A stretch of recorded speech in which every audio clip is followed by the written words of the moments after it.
31st, and 32nd degrees. The Masonic religion should be the Luciferian doctrine. Lucifer is God.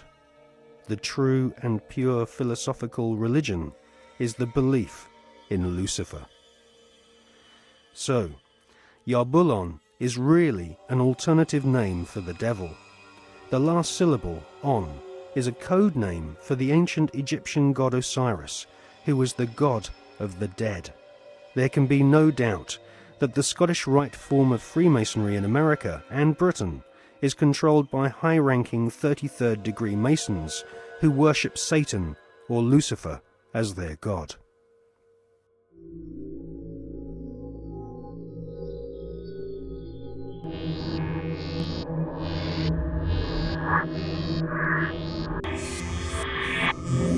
We're talking about occultic forces.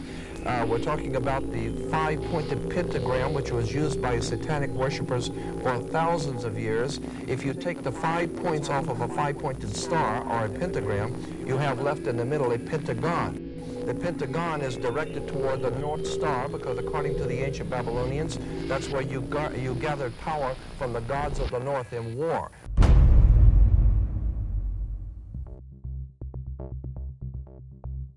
We cannot allow our sons and daughters to be sent to die in a bankster's war. For oil, for heroin, for cocaine, for gold, or for control. Sun Tzu, the great strategist of war, said that all confrontations are won before the battle begins. There has never been a battle that has been won defensively. But we must prepare by becoming self-sufficient. We must prepare to do that which has not been done before. Once identifying the enemy, they have to be routed out.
The British royal family recently suffered intense embarrassment when it was revealed that the father of the Duchess of Kent was an SS officer.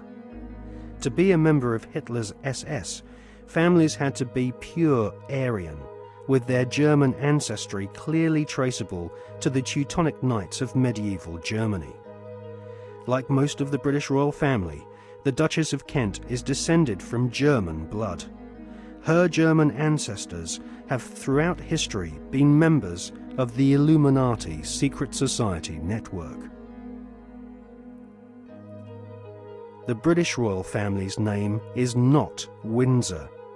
Their real family name is actually Saxe-Coburg-Gotha. In his book, The Forgotten Monarchy of Scotland, His Royal Highness Prince Michael of Albany publishes ancient heraldic documents which expose the true lineage of the British royals. Ancient heraldic documents suggest that the British royal family's lineage comes from ancient Hebrew or Jewish tribes of the Old Testament. During the reign of Queen Elizabeth I, she referred to England as Israel or Jerusalem.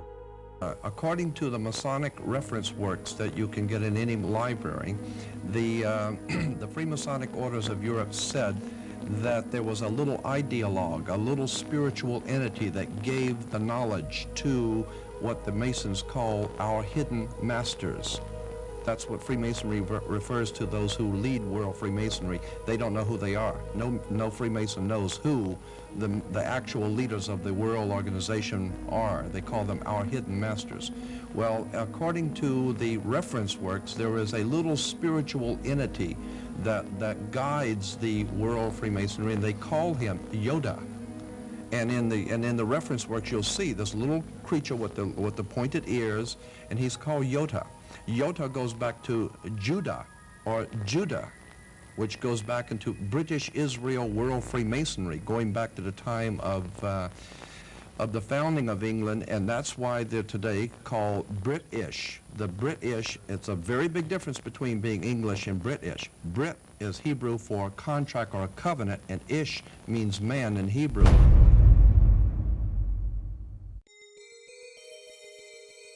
During the reign of Queen Elizabeth I, her personal spy, Mr. John Dee, was responsible for establishing the British Secret Service. John Dee was a magician and member of an alchemical secret order. He is thought to be the author of the ancient Voynich manuscript, which is now owned by Yale University, and is kept under lock and key just a few yards away from the headquarters of the Skull and Bones Secret Society.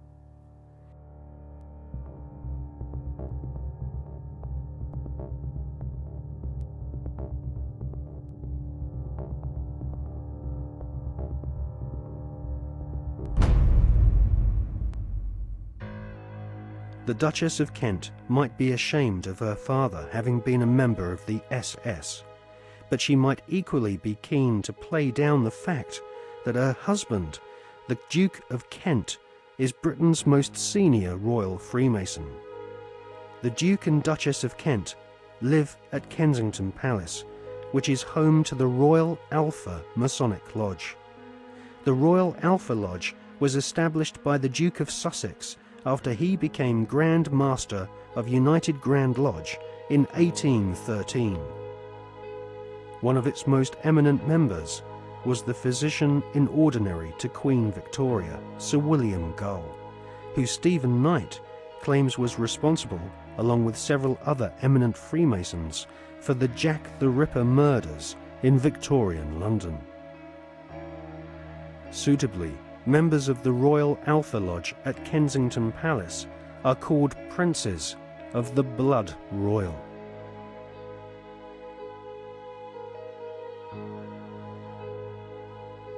Secret societies across the planet proudly claim to have geniuses such as Mozart and kings amongst their membership. But none of these secret societies allow their members to speak of the rituals which go on behind closed doors in palaces and government buildings around the world. The satanic rituals of Freemasonry have been practiced by several kings of England, but all those questioned sweep Freemasonry's darkest satanic secrets under a very plush carpet.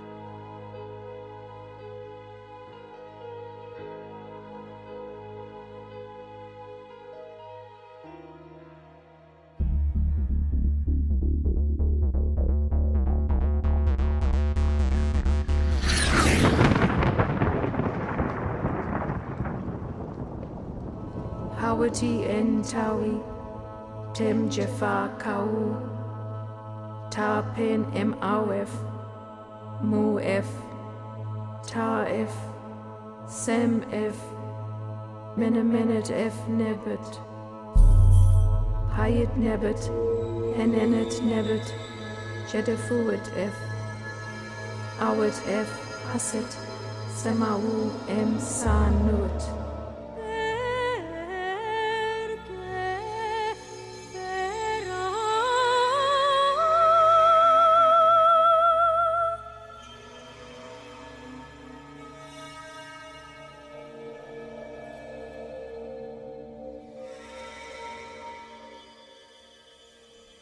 one of the most influential secret societies spawned by the Bavarian Illuminati is the Order of the Golden Dawn. It was founded in 1887 by a Freemason, William Wynne Westcott, who claimed to have deciphered a coded alchemical script containing initiation rituals of a secret German occult order called Die Golden Dämmerung. Westcott already had plenty of experience conducting occult rituals. In 1865, he had helped establish a Masonic order called the Societas Rosicruciana, inspired by the Jewish magic of the Hebrew Kabbalah.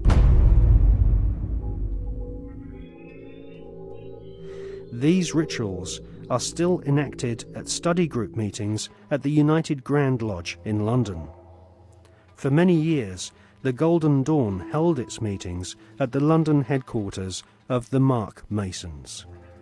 The Golden Dawn was plagued with scandal as rival high-ranking Masons wrestled for control of this influential Victorian secret society.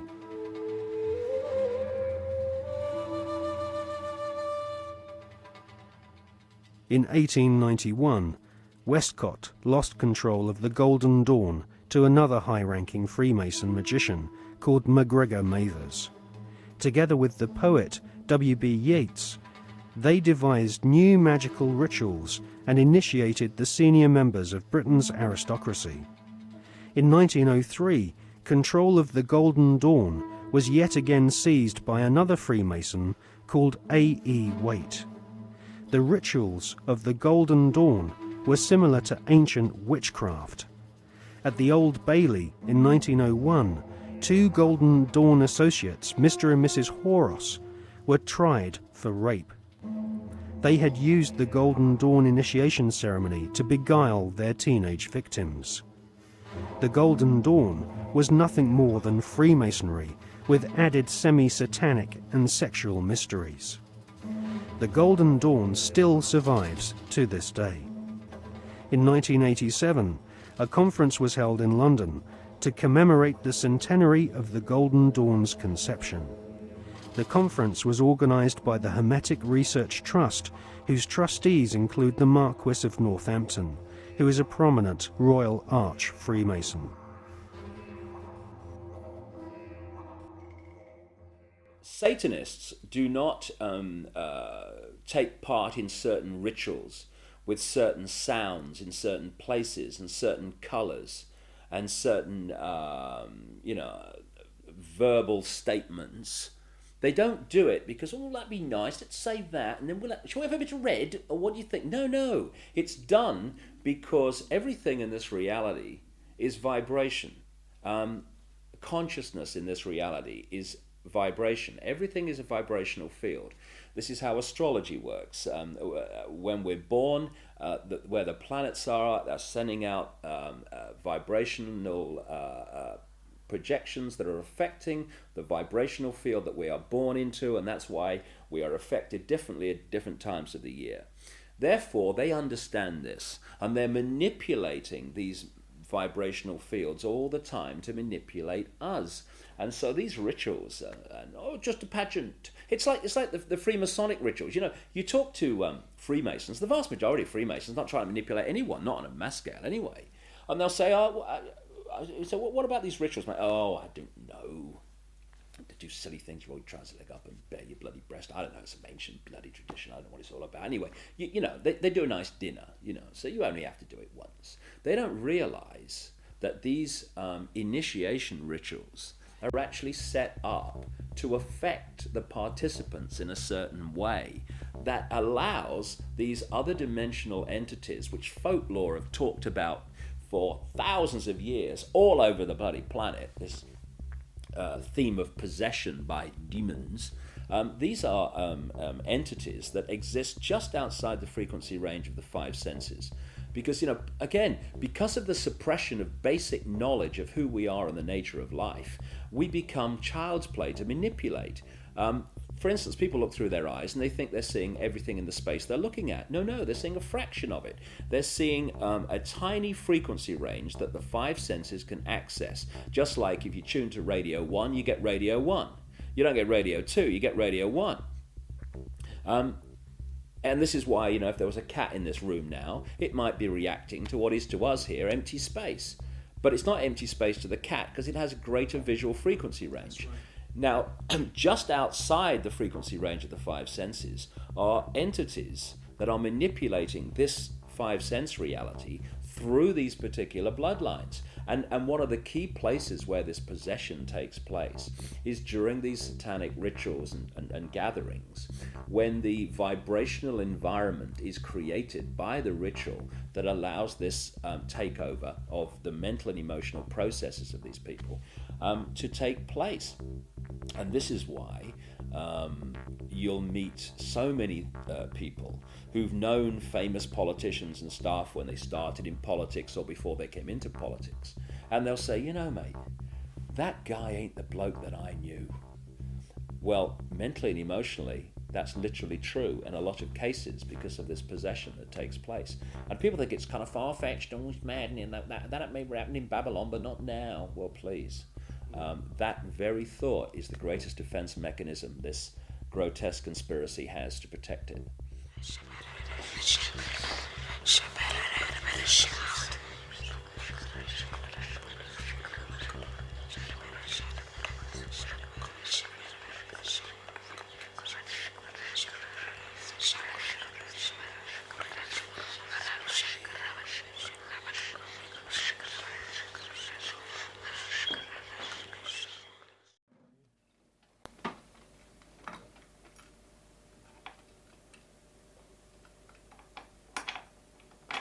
Ecco, vedi? Questo è agganciato qui, no? Tanto si aggancia di là, quindi questo dentro, no? Poi io leggo le mani qui, leggo i piedi qui al... Si può vedere questi?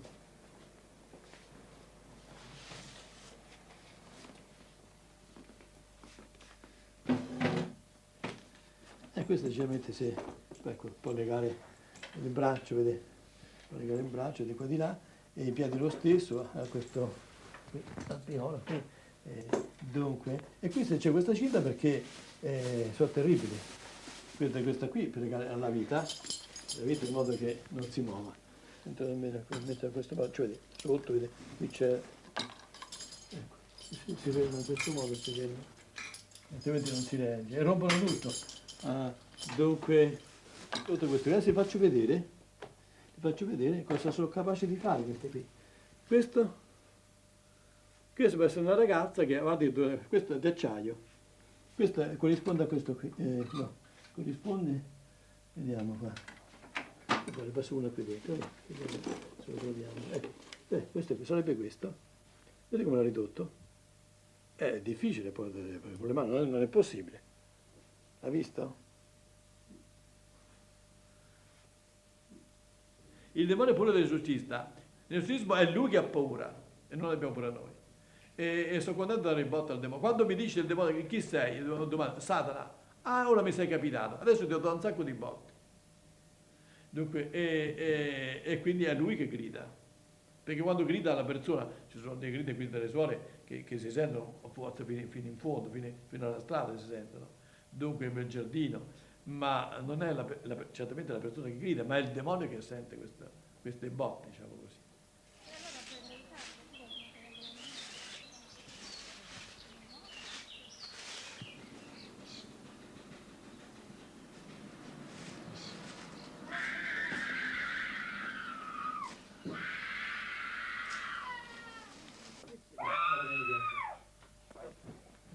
Martina and her parents have been coming to see Padre Alfredo regularly for the past 6 months. The family has turned to the exorcist in an attempt to solve problems which have troubled their daughter since she was 8 years old.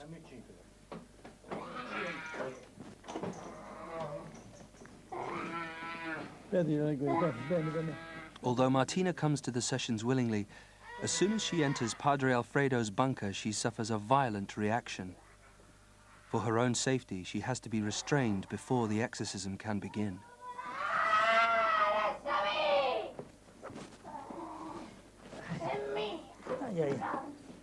Oh, tu l'inferno vai!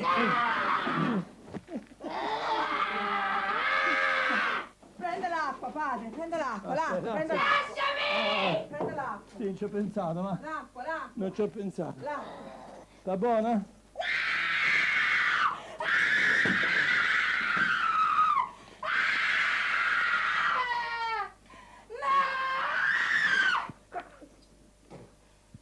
Sta buona, forza.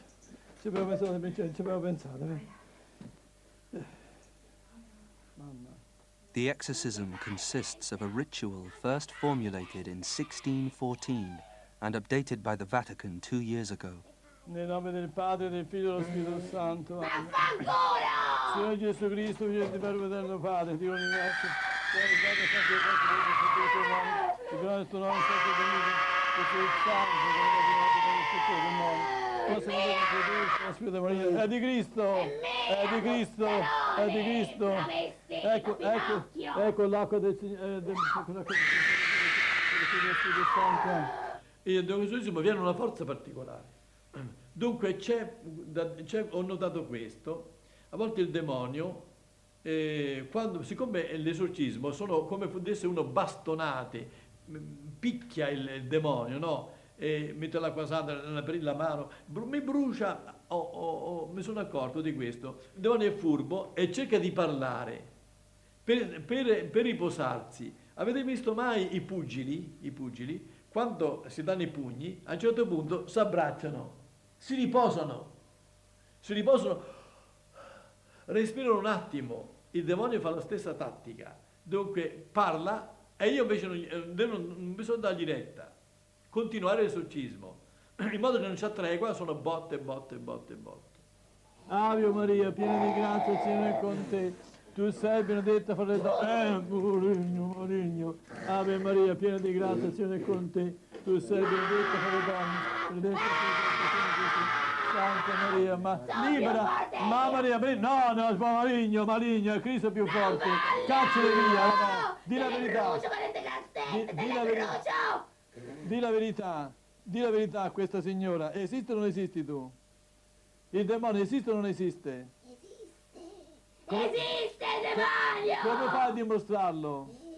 Come fai a dimostrare che esiste? Le guerre, tutto! Ma questo... Io esisto! E chi non ci crede è vero! Ma questo...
From their thrones deep-seated, the choirs of the eons declare the last of the demons, the kingdom is thine to inherit.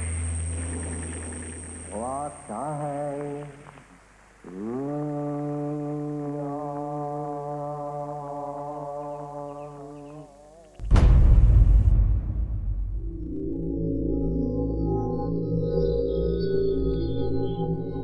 The Golden Dawn's most notorious member was a self-confessed Satanist, Aleister Crowley, who styled himself as the Beast. Crowley was one of the pantheon of cult figures portrayed on the cover of the Beatles record Sgt. Pepper's Lonely Hearts Club Band. Crowley had already been trying to contact the devil in 1898 when he first made contact with the Order of the Golden Dawn. By 1900, Crowley was mingling with the elite of British society, sharing his knowledge of devil worship with leading Masonic politicians, aristocrats, and royalty. Crowley was a full-time occultist and had no day job in which he had to hide his fascination with Freemasonry and Satanism. In his book, Confessions, Crowley claims he was initiated into Freemasonry at the Anglo-Saxon Lodge in Paris. He also recounts how he became master of one of London's oldest and most respected lodges, the Studholme Lodge, which is now rumoured to have Tony Blair as one of its members. Crowley shared Albert Pike's enthusiasm for the devil. In his book entitled Magic, Crowley writes, "The devil is this serpent, Satan. He is life and love. He is light, and his zodiacal image is Capricornus, the leaping goat, the Godhead."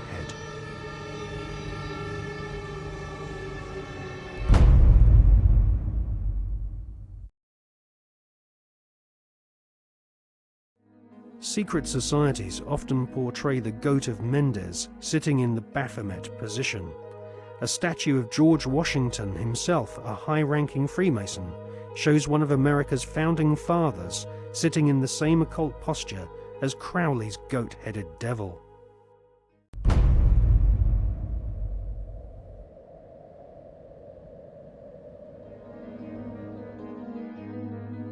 In 1912, Crowley became the British leader of the Ordo Templi Orientis, the OTO, which was a direct descendant to the original Bavarian Illuminati. The OTO was a hardcore satanic secret society, and Crowley devised the initiation ritual around the 33rd degree ceremony of Scottish Rite Freemasonry. Crowley claimed the formation of the OTO was reconstituting Freemasonry back to its German Illuminati roots. Crowley wanted nothing less than to dance with the devil. He was impatient with the politeness of Masonic ritual. He described basic Freemasonry in the lower ranks as a sinister association for political intrigues and pirates.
A major U.S. daily story about subliminal messages.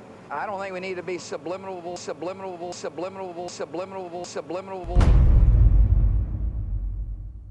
Television is a massive mass hypnotist to the global mind.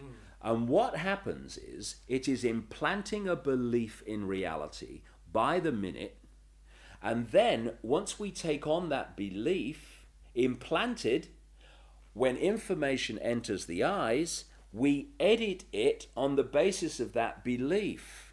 And so what the global population is subjecting, or it's subjected to, suffering from, is actually literally mass hypnosis. And when we talk about people who kind of start to see things and see the manipulation they couldn't see before, what do we say about them? What do they say about themselves? They say, I woke up. Exactly what they've done. When people start to go, hey, I can see it now, it's like someone has gone along, like the hypnotist, and clicked their fingers, and it's like, oh, I can see it now. Mass hypnosis. And that is the greatest hypnotist on the planet, and that's the basis of why it was created. A 49-year-old unidentified man went berserk last Where does she get her view of the world? Shotgun. 14 people are dead, including 3 Who will be her children. role models? What values will she have? Whose child is she? Yours or the network's?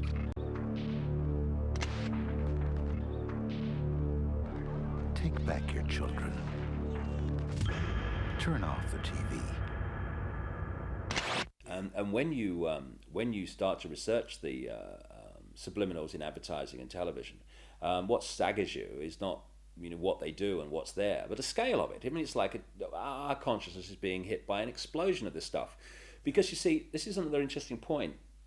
Experiments have shown that about 1.5 seconds before the conscious mind decides to take action, move its arms or whatever, speak, 1.5 seconds before it consciously decides to do that, the electrical signals have begun in the brain to do it.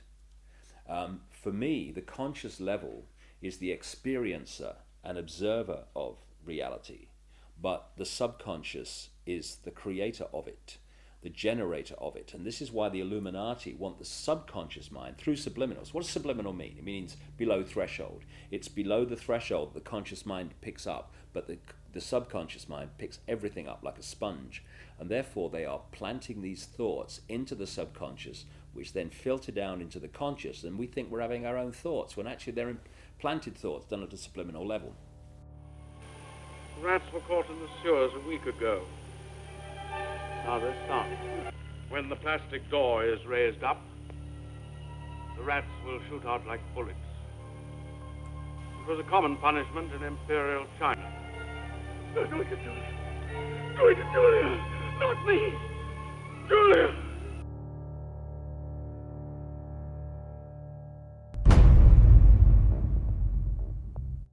And of course this is being used, this subliminal manipulation, in politics. I mean, of course we had that incident during the Bush-Gore farce of an election, when an anti-Gore political broadcast for Bush, they put a subliminal in of rats while they were talking, but they left it up too long, and you only had to play the tape back slowly, a little slowly, and up come rats as some anti-Gore statement was being made.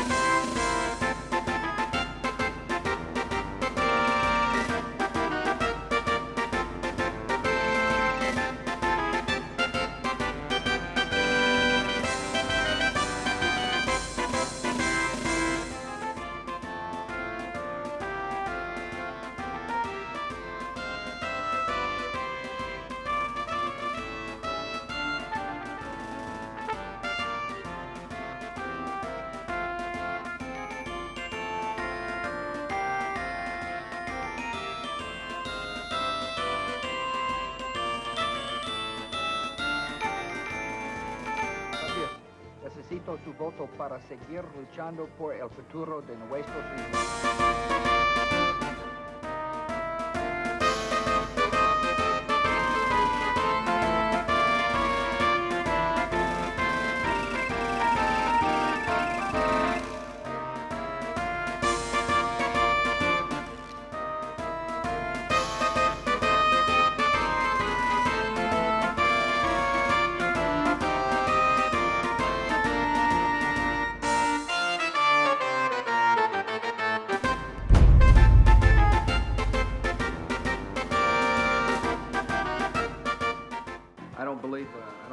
that some of these states that they've called, like Florida, I just don't believe that. I don't believe we got enough evidence to be able to call the state. We're doing better than we thought, and but I feel fine.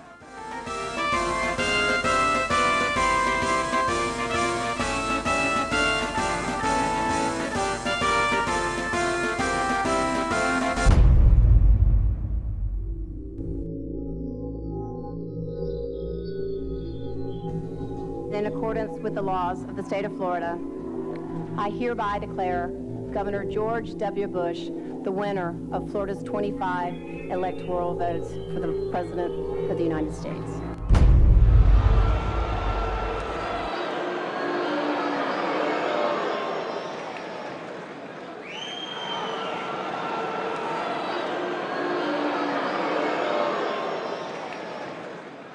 Now that the votes are counted, it is time for the votes to count.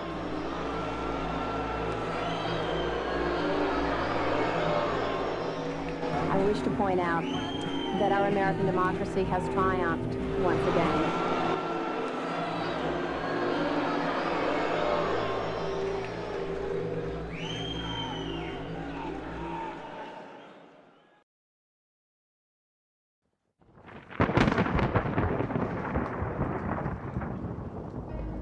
The Skull and Bones Secret Society was originally called the Brotherhood of Death. George Bush Jr., his father George H.W. Bush, and his grandfather Prescott Bush have all been initiated into this macabre fraternity, which was established in 1832 at Yale University by William Huntington Russell, whose family were America's biggest opium smugglers. George W. Bush was initiated into the Skull and Bones Brotherhood of Death in 1968. The ceremony took place at the Society's headquarters, which is a stone building with almost no windows. This mausoleum-type building is known as the Tomb. There is a small enclosed courtyard, an internal chamber where initiates lay masturbating inside a coffin, and a museum of artifacts held sacred by the Society's members, which are all called bonesmen, regardless if they are male or female. Many of the artifacts inside the Skull and Bones headquarters have been stolen by its members. To prove their devotion to the Brotherhood of Death, bonesmen have robbed graves, bringing human skulls and skeletons back to their tomb and placing them in glass display cabinets. For nearly 40 years, George W. Bush has been an active member of this most bloodthirsty occult secret society. His allegiance is primarily to his fellow bonesmen, not the American people. In order to prove his devotion to the Skull and Bones, Prescott Bush, grandfather of George W. Bush, savagely desecrated the grave of Apache Indian chief Geronimo. Prescott Bush robbed Geronimo's grave and had Geronimo's skull placed in a display case alongside the order's other treasured possessions, which include silver tableware from Hitler's Eagle's Nest headquarters in Nazi-occupied Austria. Welcome to the satanically inspired secret world of the Skull and Bones Brotherhood of Death. Welcome to the sick world of the Bush family.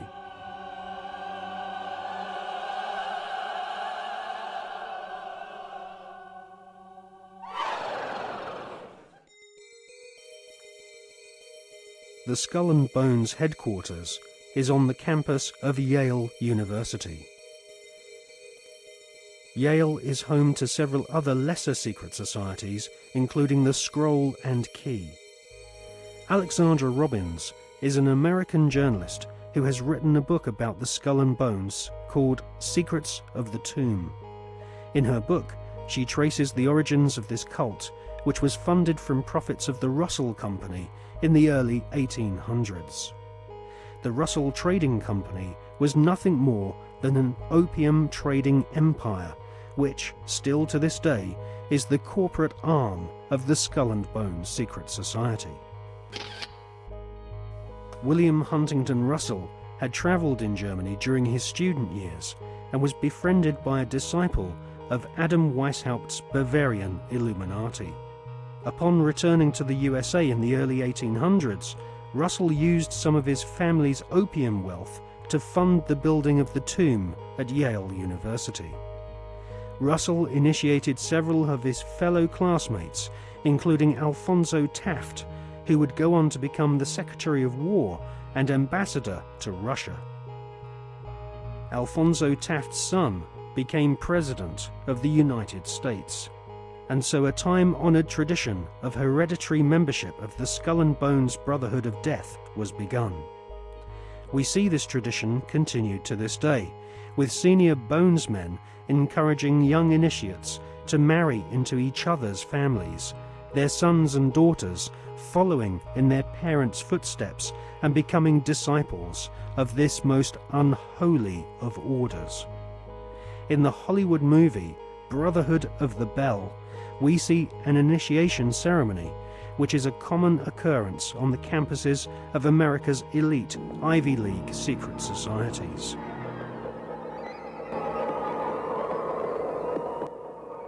Mr. Patterson, Philip Everest Dunning, Mr. Chad Harmon, Mr. Dunning. Mr. Dunning,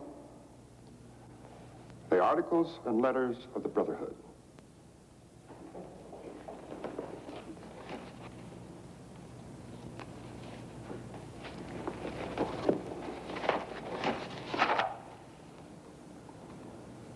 Do you swear that having been entrusted with these articles and letters since midnight this night, that you alone read them and did not communicate their content to any person whatsoever? I so swear. Having so sworn, are you now prepared to go forward? I am prepared.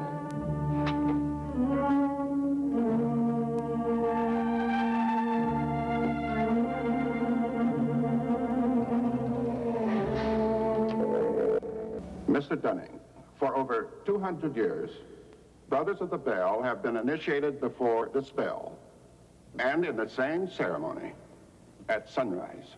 22 years ago, Mr. Patterson stood due east in your place, and I became his senior, as Mr. Patterson is now yours. One day, Mr. Patterson will stand due south, and he will induct a Brother of the Bell, and you will become senior. See, in this fashion does the Brotherhood express its continuity. It will continue long after all of us are dead. But that continuity depends upon one thing: obedience. Absolute obedience. If and when you are ever called upon by Mr. Patterson to pay your due bill, you must comply, whatever is asked of you. Well, that bill may come due tomorrow, in 20 years, or never. It will not be a matter of money. It will be an act of fealty, of loyalty to the Brotherhood of the Bell. Now, if you require anything at all, get in touch with your senior, and he will see to it that it's arranged for you. Are you ready for the oath? I am. The oath, gentlemen. I, Chad Dunning, do swear in absolute faith that I shall reveal no secret of the Brotherhood of the Bell, that I shall respect my brothers and myself, that I will act as they desire, secure their interests as if they were my own. And I pledge this, my honor, my fortune, and my life.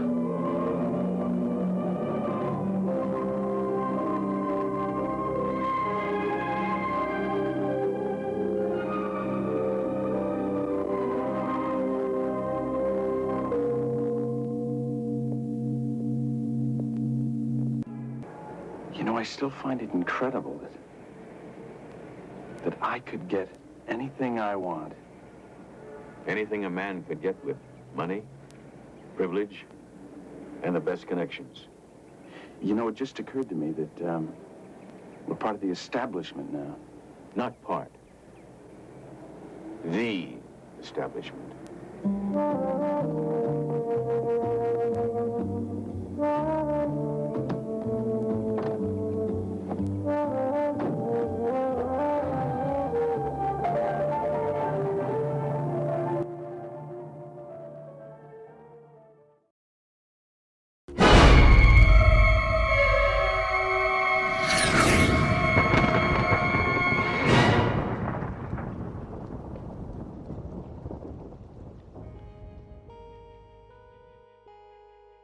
In her fascinating book, American journalist Alexandra Robbins claims to have unearthed a skull and bones plan to dominate the world. One can't help recognizing the fact that in the 170 years since the formation of the Skull and Bones Society, it has members in the most influential jobs all over the world.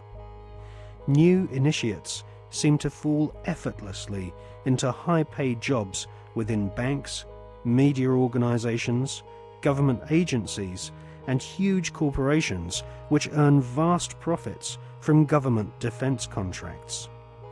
Some researchers claim that all members agree to tithe their wealth over to the society, thus ensuring that their offspring will become future initiates of the Brotherhood of Death. The Skull and Bones Brotherhood of Death recruits members from America's billionaire aristocracy. Multiple generations of the Bush family have taken part in 6 satanically inspired rituals along with members of wealthy families who are behind some of America's most famous brand names. Based on the rituals of the German Bavarian Illuminati, the Skull and Bones have approximately 900 members worldwide. George W. Bush has initiated 5 fellow Bonesmen to join his administration, including William Donaldson, who is head of the American Securities and Exchange Commission. Upon initiation into the Skull and Bones, candidates are told that they must forever deny their membership.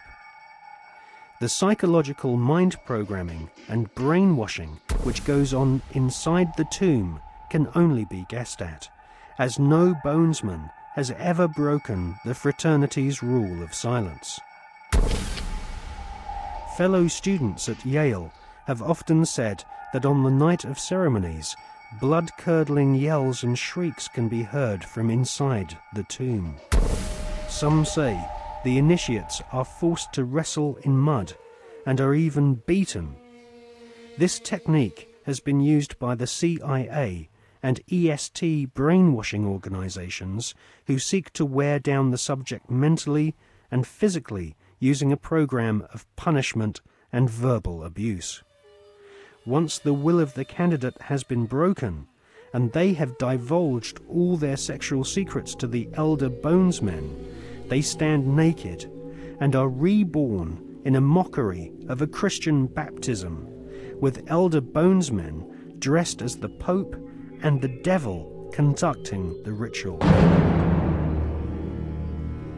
Ron Rosenbaum is a journalist who writes for the New York Observer. He secretly filmed an initiation ceremony from the top of a building near the Skull and Bones headquarters. Members of the order dress up as the devil, the Pope, and a kind of Don Quixote character.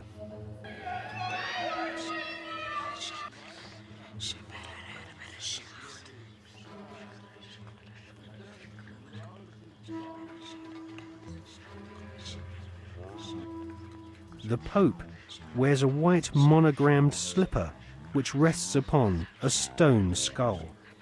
Each initiate is led into a chamber where fellow members shout obscenities and abuse the new initiate.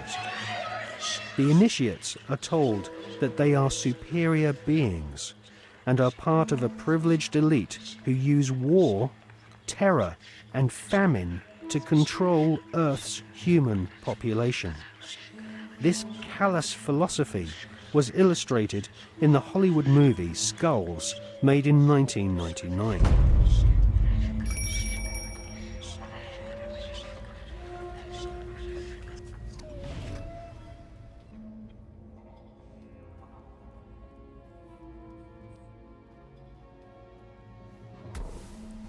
Over the years, there have been several break-ins at the tomb, which is the headquarters of the Skull and Bones at Yale University.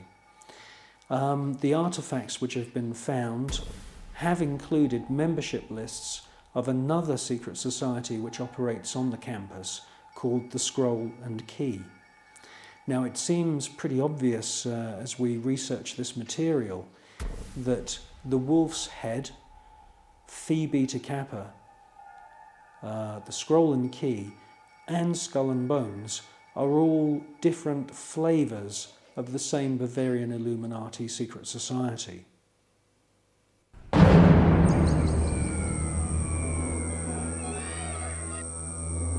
One by one, each new member is thrust to his knees and bows before the devil. A naked woman is ceremoniously assaulted with a dagger. The devil lays each initiate into a coffin, and a ribbon is tied to their genitalia. Everyone is encouraged to divulge their entire sexual life history whilst masturbating. With all their innermost secrets known to the other Bonesmen, the new initiates are threatened with blackmail if they ever reveal the secrets of this Masonic order. At this point, they are dressed in long robes and rechristened with their occult names. The Don Quixote character taps each member on the shoulder with a silver sword and proclaims, "By our order, I dub thee Knight of Eulogia."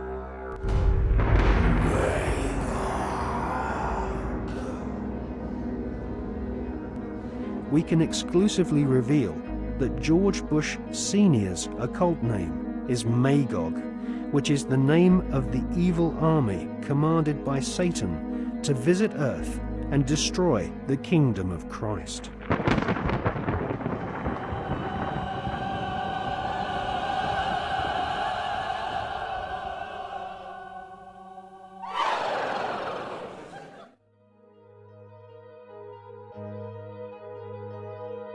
The American Ivy League colleges each have their own branches of the Skull and Bones Brotherhood of Death, indoctrinating the children of America's elite families who go on to become the captains of industry, banking, law, military, and the media.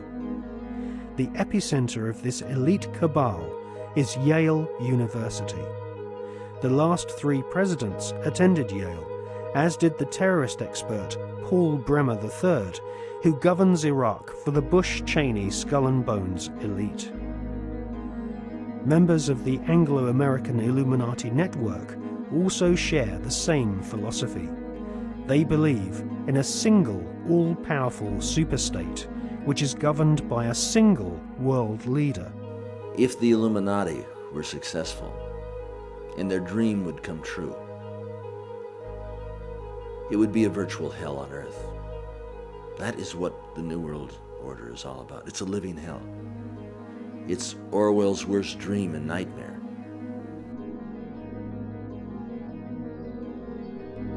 Well, to understand the philosophy of the Skull and Bones Society, you have to understand the philosophy of 18th and 19th century Germany, with people such as Hegel. Now, the dialectic system, the dialectical political system, was not devised by Karl Marx. It was actually developed by Hegel, Fichte, and also contributed to by Kant. These German philosophers believed that you could create change in society by conflict. And this could be, for example, political conflict, the conflict between left and right. from this conflict, a new political system would come about, and this would be a synthesis of the two views. Now, that sounds pretty innocent, but in actual fact, the dialectical system is used in military combat as well. And Hegel's plan, which is being actually carried out right now, is to create conflict, to create wars. And through the creation of wars, several things happen. First of all, the companies which manufacture the missiles, the guns, the bullets, the uniforms, and all of the paraphernalia to do with warfare all make huge profits. Secondly, there is a culling of the male population. Since the 1950s, we've had several reports from think tanks that feed information into the European Union, the British government, and also the American government, which are recommending depopulation. And there is several plans which we believe have been put in motion right now. And obviously war is one way of depopulating the planet. Now, in addition to creating false conflict and engineered wars, the Hegelian philosophical system, which is being followed by the Skull and Bones Society at Yale and also the group at All Souls College at Oxford University, the Hegelian system also requires complete and utter obedience from everyone in society. The idea of freedom, freedom of thought, freedom of the individual to choose what they want to do with their lives doesn't come into play at all under this German Hegelian system. In actual fact, Hegel says that the individual should be 100% obedient to the state, and the state should take on the image of God. Now, in the Hegelian system, the state is all-powerful, so we should ask ourselves, what is the state? Well, the state is the elite. The state is the royal, aristocratic hierarchy who are able to maneuver and live their lives in any way that they choose because they are super wealthy. Now, let's just talk about super wealth and super wealthy people.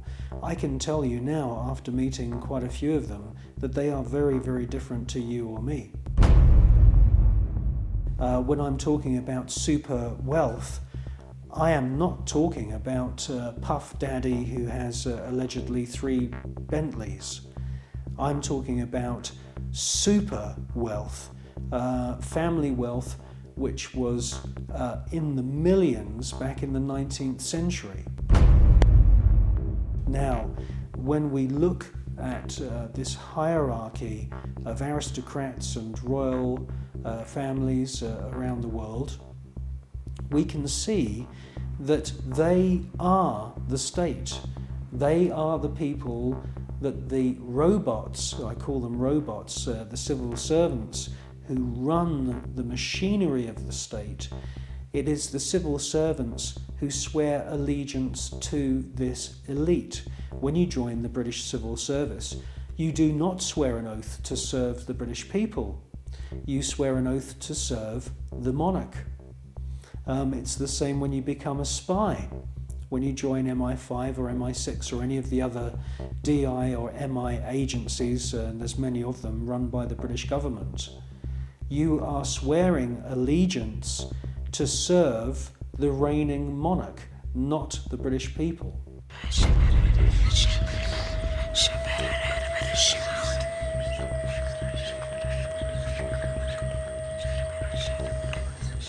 While the American people sing the Star-Spangled Banner, the most powerful people in the USA and Europe salute the ancient symbol of the Brotherhood of Death.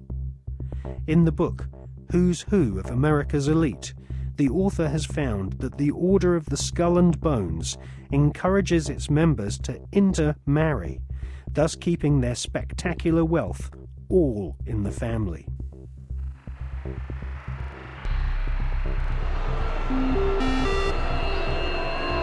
Good evening. Today, our fellow citizens, our way of life, our very freedom came under attack. America was targeted for attack because we're the brightest beacon for evil and the very worst of human nature. I've directed the full resources of our intelligence and law enforcement communities to find those who want peace and security in the world and to bring them to justice. We will make no distinction between the terrorists who committed these acts and the victims of the American economy. Our military is evil, and it's prepared. Our country is evil, deliberate and deadly evil. All that is evil, comforted by evil, and no one will keep that evil from shining. And on behalf of the American power greater than any of us, I thank the many world leaders who have called to offer their financial institutions and assistance. America and our terrorist friends and allies join with all those who want despicable chaos and terrible evil. And we stand together to win the war against all that is good and just. None of us will ever find those responsible. Thank you. Good night. And God. Alive! It's alive! Now they will know why they are afraid of the dark. Now they will learn why they fear the night. There is nothing wrong with your television set. Do not attempt to adjust the picture. We are controlling transmission. I want counterculture. I want anti-establishment. This is mass madness, you maniacs! Quiet, numbskulls, I'm broadcasting. I believe America is ready for a new beginning. The new Prime Minister of India is, no.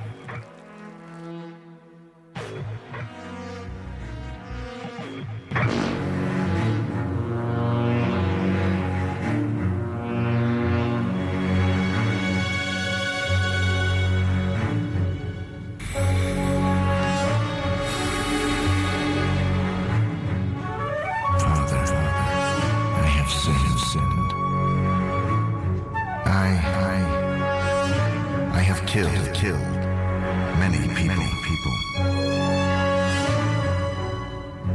For money. Out of ignorance. Out of evil. Out of hatred.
The Skull and Bones was founded using money from opium. Retired Colonel Beau Gritz is a 33rd degree Freemason who interviewed Viet Cong soldiers after the Vietnam War, who told him that George Bush Sr. and Richard Armitage were at the head of an opium trading gang during the Vietnam War. Afghanistan is the world's largest supplier of opium, and since the US invasion in 2002, the growing of opium poppies has reached staggering proportions, with money from the British government being used by opium farmers to plant gigantic fields of poppies. The BBC confirmed in April 2004 that since the invasion and occupation of Afghanistan by British and American forces, poppy production has reached an all-time high. Bonesmen have never had such an ideal opportunity to follow in the footsteps of their forebears and start smuggling opium. The American and British war machines are commanded by men who have all sworn allegiance to the blood-curdling murderous demon gods of the Illuminati. They are sacrificing the lives of your sons and daughters on the altar of the all-seeing eye.